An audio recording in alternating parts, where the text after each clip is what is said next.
Carmen Reinhart may be the best-known female economist on the planet. She has helped countless number of world officials to understand the ups and then the downs of the financial markets for decades now, from her days back in the 1980s as a chief economist at Bear Stearns to being a senior policy advisor at the IMF. Right now, she is sending a warning in her latest paper, After the Fall. It's being presented, in fact, today at the Fed symposium in Jackson Hole, Wyoming, and that's where we find our Mike McKee, and he is also there with Professor Reinhart. Mike?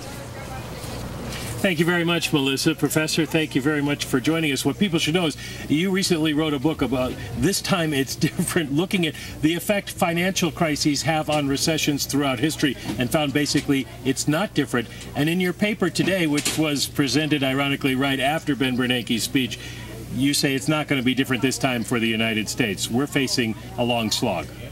Well, if the other crises experiences are any guide, and so far we are 3 years already after subprime began, and we've been following the script of other crises, so there's little reason to expect that looking forward, as we do, the next 7 years, the next 10 years will be upbeat or uplifting years as far as growth and employment. Well, let's underline that. That's 7 to 10 years of much lower than growth than we're used to, and higher unemployment than we're used to. Can you put some numbers on that in historical comparison? What kinds of growth rates and unemployment might we be looking at? Well, if you look at the advanced economies and you look at the decade after the financial crises and compare that to the decade before the financial crises, growth is about 1 percentage point lower. So real per capita GDP growth is about 1% lower.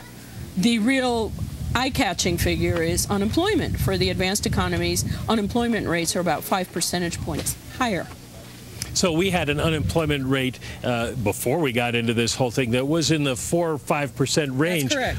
We're looking at 10% right now. That's not likely to go down all that much for a long time. That's right. If we use, remember, you have to remember these are medians for a lot of crises and so on, but that would be the benchmark. Well, what's the characteristic of a financial-led recession that makes it different from an ordinary one and you don't get that rapid recovery? The primary difference has to do with debt, with leverage. During the boom years, when things are going swimmingly well and asset prices are going up there, we build up a lot of debt. And what makes these aftermaths so painful for such a long period of time is deleveraging. What we suggest is that if the evidence that we find is any benchmark, 7 years is about as long as it takes usually to work debts down. That's different from your normal quote-unquote recession in which you don't build up quite the excessive amount of debt that you do in these more extreme events. Well, it might make it easier for Ben Bernanke if people recognized it's going to take a long time. The Fed can't necessarily wave a magic wand. What did you think of his presentation today?